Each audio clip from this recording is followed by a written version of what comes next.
कल मोदी जी महाराष्ट्र में आए थे और कल का योग जैसे मैंने कहा कि ऐसा योग बहुत सालों के बाद आया। एक तो कल सूर्य ग्रहण था, अमावस भी थी और मोदी जी की सभा भी थी।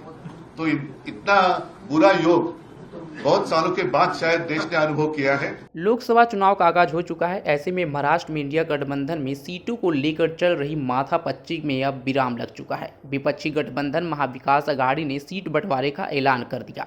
इसके तहत 21 सीटों पर शिवसेना का उद्धव गुट, 10 सीटों पर एनसीपी और 17 सीटों पर कांग्रेस चुनाव लड़ेगी। मुंबई में आयोजित एक प्रेस कॉन्फ्रेंस के दौरान तीनों दलों के प्रमुख नेता मौजूद रहे। इस दौरान कांग्रेस नेता नाना पटोले ने कहा, कांग्रेस राष्ट्रीय पार्टी है, हमें तानाशाही से लड़ना होगा। गठबंधन के लिए सोनिया गांधी को ईडी दफ्तर में बैठाया गया।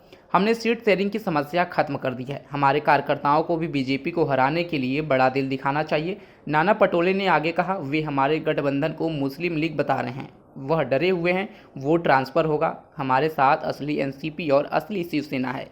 लोग हमारे लिए चुनाव लड़ रहे हैं, वे मोदी के लिए वोट मांग रहे हैं। लोग मोदी को वोट क्यों देंगे? वहीं शिवसेना नेता उद्धव ठाकरे ने कहा, सीटों पर लड़ने की इच्छा सभी की है, इसमें कुछ भी गलत नहीं है। जीतने की क्षमता को प्राथमिकता दी जानी चाहिए।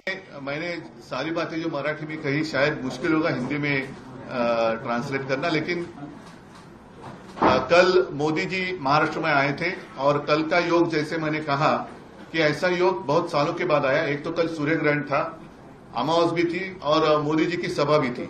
तो इतना बुरा योग बहुत सालों के बाद शायद देश ने अनुभव किया है। और कल जो उन्होंने भाषण किया वो प्रधानमंत्री का नहीं था, भ्रष्ट जनता पार्टी के एक नेता नरेंद्र मोदी जी का था। मैंने पहले भी कहा है कि चुनाव अब शुरू हुआ है, चुनाव की तैयारी शुरू हुई है। प्रधानमंत्री अगर एक पार्टी का प्रचार करने लगे तो वो अच्छी बात नहीं है। और इसके आगे जब हम उनकी आलोचना करेंगे तो सब लोग ध्यान में रखें कि हम अपने देश की प्रधानमंत्री की आलोचना नहीं करेंगे। हम तो भ्रष्ट जनता पार्टी के एक नेता नरेंद्र मोदी जो है उनकी आलोचना करेंगे। तो कृपा कर ऐसे कभी नहीं मानना कि हमने उनके ऊपर कुछ टिप्पणी की तो प्रधानमंत्री की आलोचना की, ऐसे आप नहीं मानना। अगर वो हमारी आलोचना करेंगे तो हम भी उनकी आलोचना करेंगे। उन्होंने जो बात कही नकली सेना की, मैं तो कहता हूं कि आता खंडणीखोराला हिंदी शब्द काय?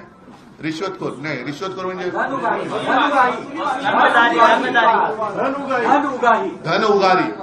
धन उगारी पार्टी के एक नेता नरेंद्र मोदी जी है। सभी लोग